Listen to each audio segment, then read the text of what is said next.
Das Forum Nordicum wird unterstützt durch die deutsche Avia Mineralöl GmbH. Good morning, everybody. I hope that you had a very nice evening last night at Pasta Felicetti. I have the pleasure to have this chance to eat every day pasta since I'm living in Predazzo, so I hope that you also enjoyed the experience.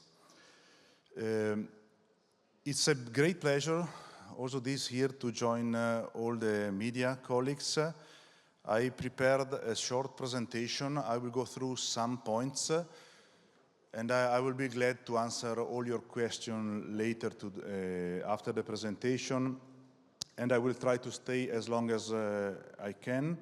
As you know, today is a very important day for the ski jumping community here in Val di Fiemme. We will have the test event starting in the afternoon, and it's absolutely very important for us to focus on this absolutely important step for ski jumping. I'm starting the presentation to somehow say goodbye to 3 athletes that were part of our history, successful athletes that ended the career last year in Planitza: Markus Eisenbichler, Stefan Laie, and Michael Eiboch. 3 good ambassadors of our sport, and I'm always glad to work with athletes that can promote in a positive way our sport. This is a positive goodbye because the life goes on in a different way for this athlete, but I want also to remember 3 persons that passed away recently. Annemarie Friedrich, probably many of you met her in 20 years of work for FIS, a very kind person supporting all our sport and the development of our sport throughout 20 years. Nilo Alonen, the first race director in ski jumping, and Urs Thielmann, that for a long time was our Continental Cup coordinator, a person with a lot of passion. I think that is important to remember what people do for us, for our community, and I take also the opportunity during the Forum Nordicum to thank them for the work.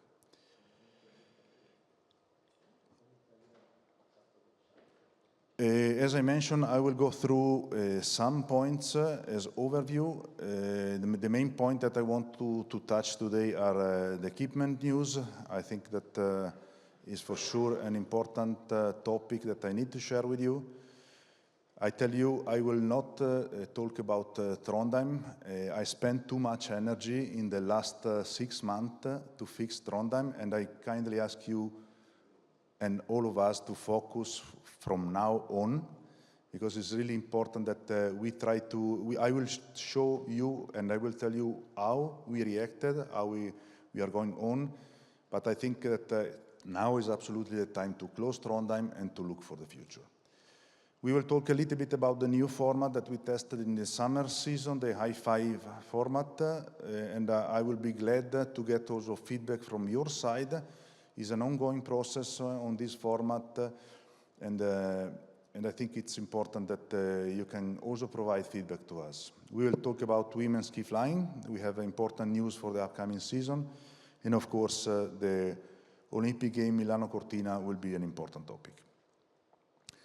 So let's go straight into the news, and here I have several points that I will mention in my report. We will talk about the new staff and the new organization. We will talk about rules. We will talk about the reduction of suit, the new technical approval process, and the new process for the disqualification for equipment violation. And last but not least, we will also talk about the sanction system.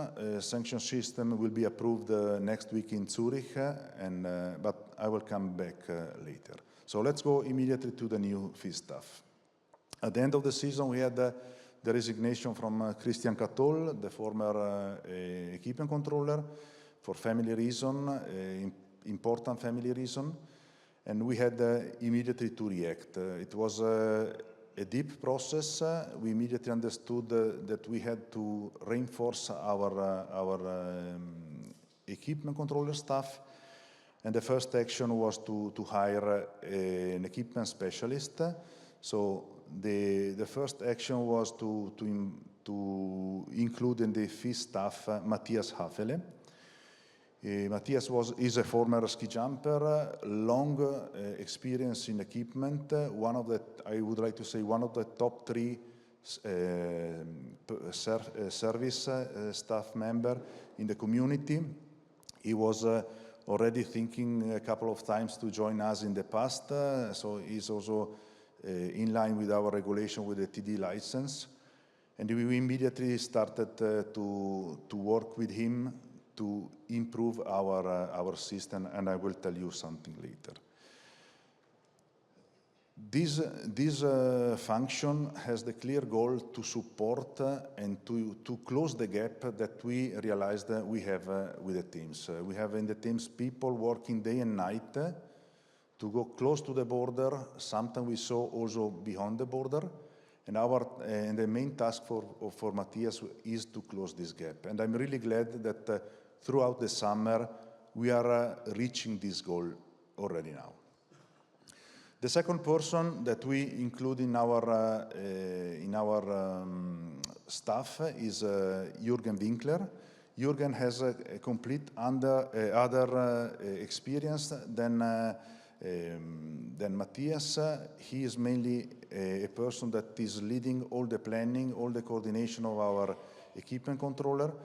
As I mentioned, several experience. His main task is to coordinate the equipment controller group. We are growing in terms of equipment controller, and it's also for us getting more and more complicated to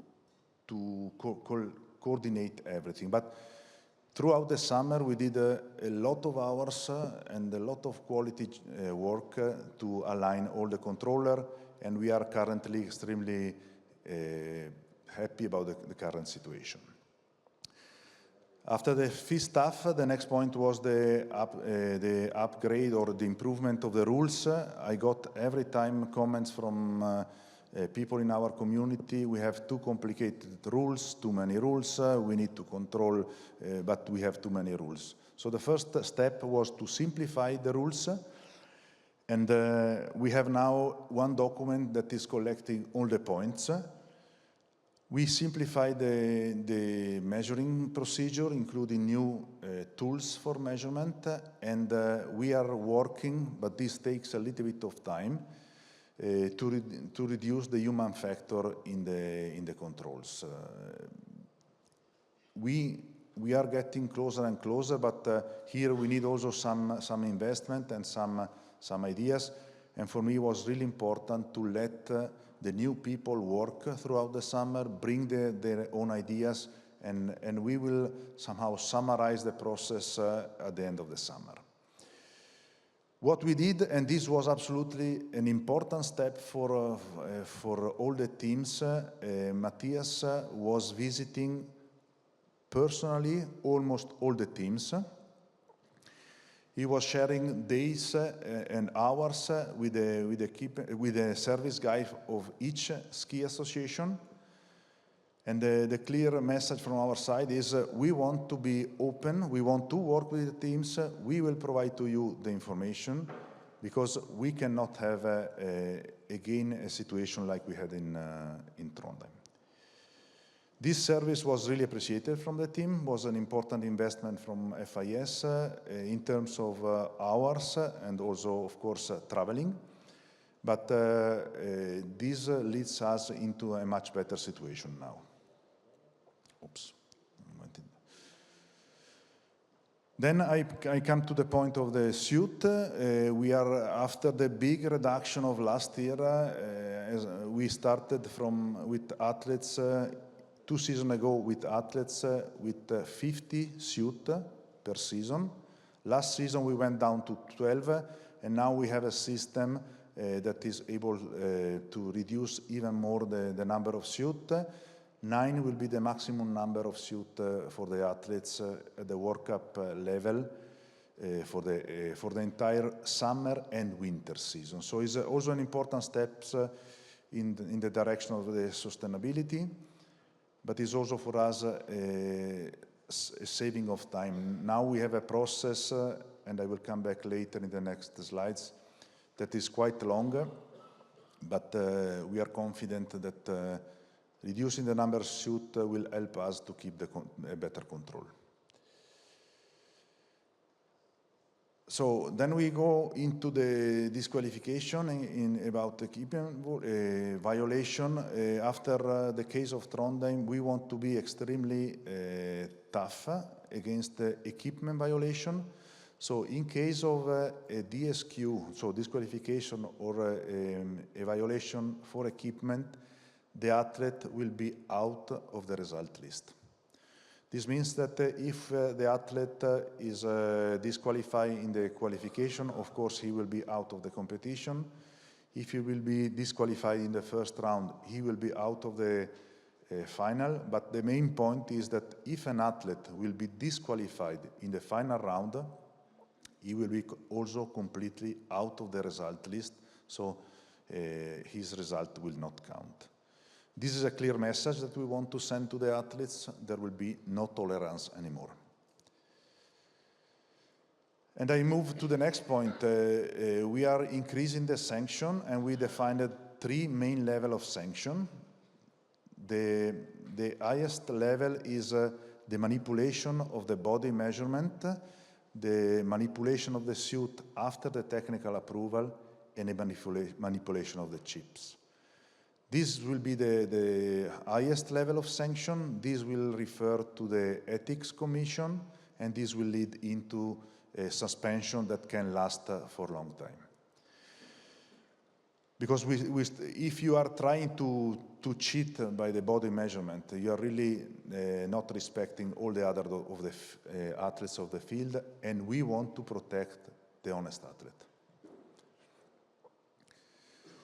The second level is what usually happens during a competition when you have a violation of the equipment rules. I will come back later with some extra point. And the third point are the general violation. Of course, you cannot compare an attempt to manipulate the suit with an athlete that is late at start. These are 2 different points, but somehow we clearly define the level of sanction, and we, as I mentioned, we will confirm all this procedure next week in the autumn meeting in Zurich, in the FIS meetings. Yellow and red, so it's time to talk also in ski jumping about the cards. We will introduce the yellow and red card. Yellow and red card will apply only for equipment violation, not for general violation. Will apply at all competition levels, so starting from Olympic Games going down till the FIS Cup events, and will be connected across the competition levels. Like in football, each violation, for each violation, the athletes will get 1 yellow card. Second yellow card, you are out. You are immediately out for the current weekend, and you have also you are out for the following weekend. Big events will be something different. Every athlete will start from 0. We will just take the yellow card in the fridge, and we will use the yellow card after the big event. But for the big event, everybody will start clean, and this is more or less what is also happening in other sports. And as I mentioned, the plan is to introduce the sanction from the beginning of the winter. We will approve formally the procedure next week, and then we will start to use that from Lillehammer. I switched topic because we spent quite enough time about equipment, but again, I'm available for any question, and I will tell you something about the new format that we tested during the Summer Grand Prix in Courchevel and in Wisla. So what we realize is that the new format has a potential. has a potential to be an interesting format that can be at the side of the current format we are using. We are not thinking to use this format for all the competition, but it should be a format that combines the traditional format with a new system. What we really like is that we have a much shorter decision process. In a normal competition with the current format, you have somehow the first decision at the end of the first round, when you know which athletes are going to the next round and which athletes are out. With this format, every 5 minutes we have a decision. And this is very similar to the KO system that we are using at the 4-hill tournament. So the decision process is faster, is creating extra attention. We think that this kind of approach is moving into the possibility for us to attract a younger audience. We know that younger people are much faster, and they want to see also something extreme. In summer, we tested the format with a final round where all the athletes were starting from zero. As I was discussing with one of your colleagues a few minutes ago, this is still, from my point of view, the biggest question mark for me for this format. I'm absolutely sure that this format can be a great opportunity for us. Starting the final round with the points of the first round or from zero is currently for me the big question mark, and I would like to get also input or feedback from you later in the comments. For sure, what we have to do looking into the future is combine tradition with innovation. I think that we are living in a time that is changing very fast, and we need to be open for new opportunities. But I think that the tool gives us an interesting opportunity. Let's try to continue to develop. What is the plan for this format? We will not use the format in winter. We are in the winter, in the Olympic season. We need to have a stable process. The goal is for sure to use the format, to revise the format, to improve the format for the upcoming summer, so the summer 26. Use the format in all the weekends in the summer 26, and start to use the format in the World Cup 26-27 at least one time per month. I change topic and I go to the next topic, ski flying, the dream continue. We had in spring absolutely an important decision for our women's ski jumping, because after the positive experience with a selected number of athletes in Vikersund, we will move into the next level. We will have, for the first time ever, the World Cup final for women in Planica, on one of the biggest hills in the world, and we will award the Crystal Globe both for the ski flying and the overall in Planica. Absolutely an important step. We want to carefully continue the process. It will not be easy, and we have a limited number of athletes at the start, only the best 15. Then I go to the last point, and then we can open the floor for questions. We will visit the venue in the afternoon. This was October 24, when we had the last Forum Nordicum. Probably I was presenting this picture. Of course, everybody was scared that the hill will not be ready. But tonight we will officially jump for the first time in a competition on the normal hill. The hills are open since July. Still some construction works around the venue, but the venue looks absolutely amazing, and I wish to the local community to have this a long story for the next 30 years, or at least in the next 30 years, a story that was starting in 1991 here. Talking about Olympics, the venue, as I said, is almost ready. Positive feedback about the hills, but we will get more feedback from the teams after this weekend. The test event is a crucial part of the process. We start tonight and we will continue until Sunday. We will test almost all the format for the competition that we will use in the Olympic Games. We have all the best athletes on site, and everybody wants to take this unique opportunity. For us, it's for sure the opportunity to test the hills, to work with the organizing committee, and to be ready for the Olympic Games that will be the highlight of next year. Among the format that we will use the super team here in Predazzo for this Summer Grand Prix. You all know the story. We had a significant reduction of the quota on the men's side for the Olympic Games Milano Cortina from 65 athletes down to 50. And this was forcing us to change the format for the team event from the traditional event with 4 athletes into the new super team format. If everything goes well, on Sunday we will have 17 teams here in Val di Fiemme in the super team. This is the highest number of teams we have ever had in the super team. And I expect for the Olympic Games 15 to 16 teams.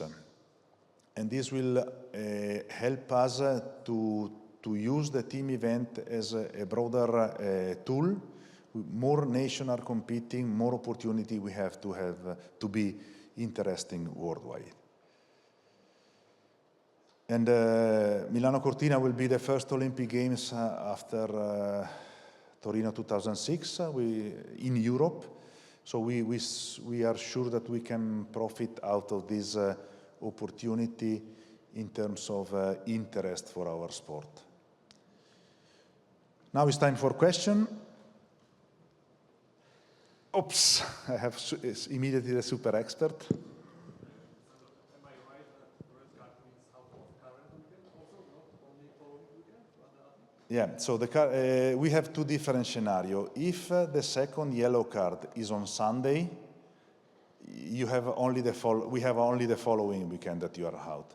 But if the second yellow card is on Friday, during the qualification, you are out for that weekend and also for the following. Like in football, if you get the red card during the match, you are out for the rest of the match, plus, and this is a little bit different than what we had so far. So something has changed, because you communicated earlier that if you get the second yellow card at the beginning of the weekend, you're able to finish this weekend.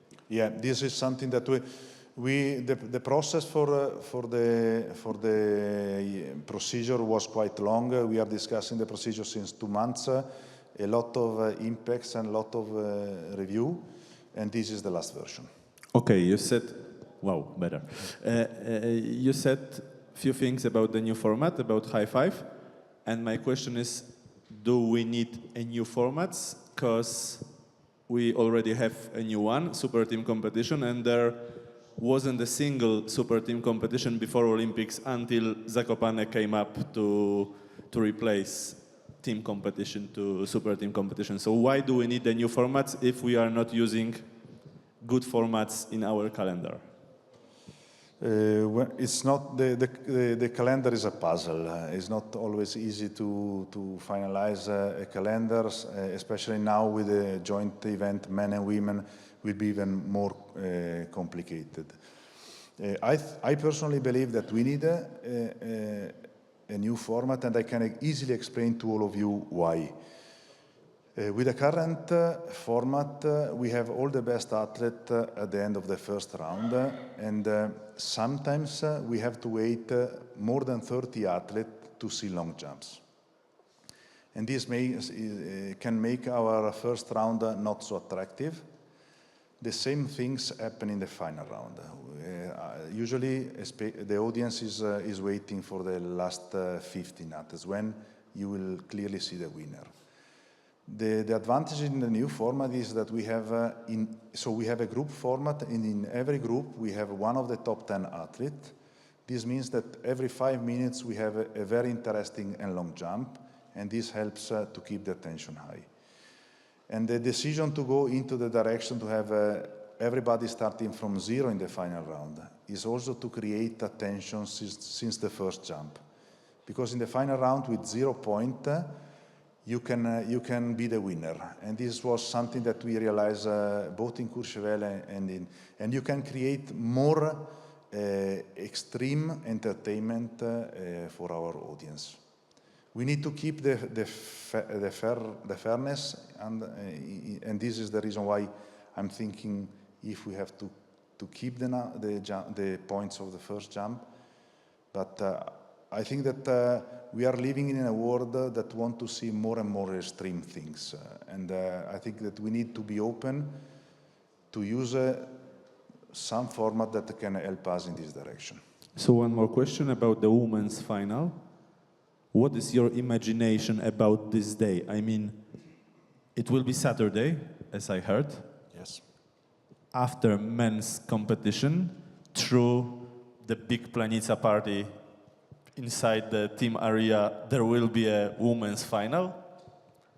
I can't imagine this kind of situation. I mean, one part of the ski jumping world will be celebrating, drinking beers and so on, and the second part will be fight for the crystal globe at the same moment, around 1. For me, it's strange. That's why I'm asking, because you know very well, and we all know that in Planica there is sometimes a problem with wind conditions.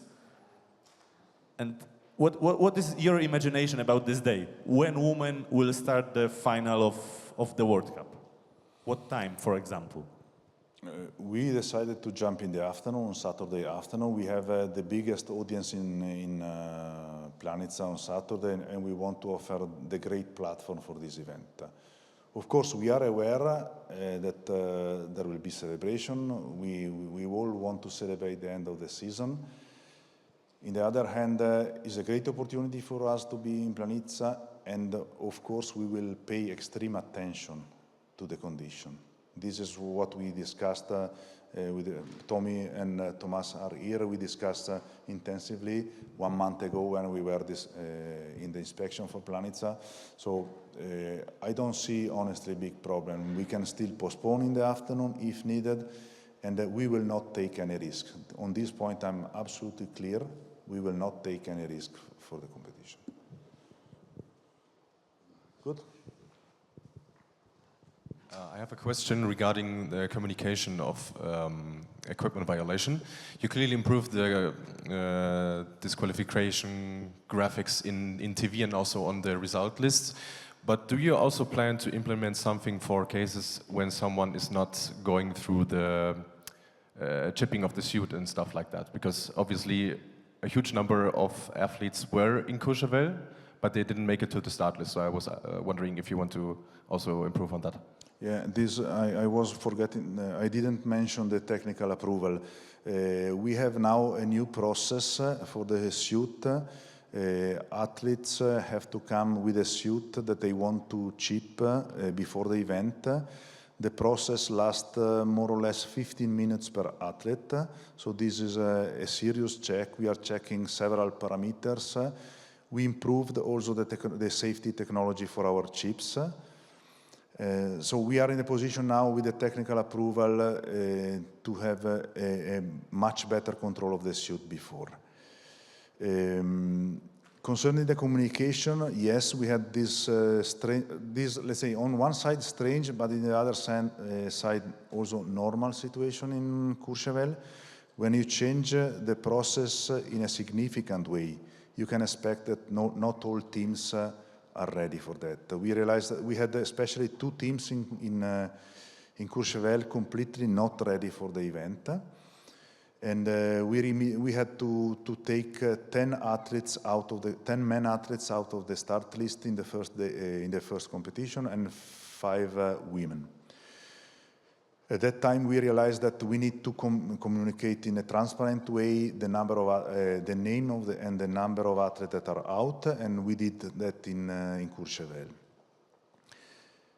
But since we expect a significant improvement of the situation, we had only 2 cases, I think, in Wisla. And last weekend in Rasnov, we had only 2 Chinese girls that were attending for the first time. So what we expect is from now on that the situation will be normal. We don't expect denied technical approval, or if we have denied the technical approval, almost all the athletes, they have already 1 suit with the chips. So there will be no impact on the start list. But to be honest, the trend that we clearly see is that the athletes are behaving much better than in the past, and that with our new procedure, we are controlling much better the field. Then a different question. Recently you announced CHIC as a new data partner. Can you some more elaborate what it actually means? What is it just a name partnership, or how do they act in ski jumping now? We had in the past a data service sponsor. We had the Minolta in the past, we had Rico, and since many years we miss a sponsor for the data service. It's mainly a partnership related to the possibility to be promoted as a commercial logo in ski jumping. And this is a positive step for us because we were missing the sponsor for many years. Thanks. Das Forum Nordicum wird unterstützt durch die deutsche Avia Mineralöl GmbH.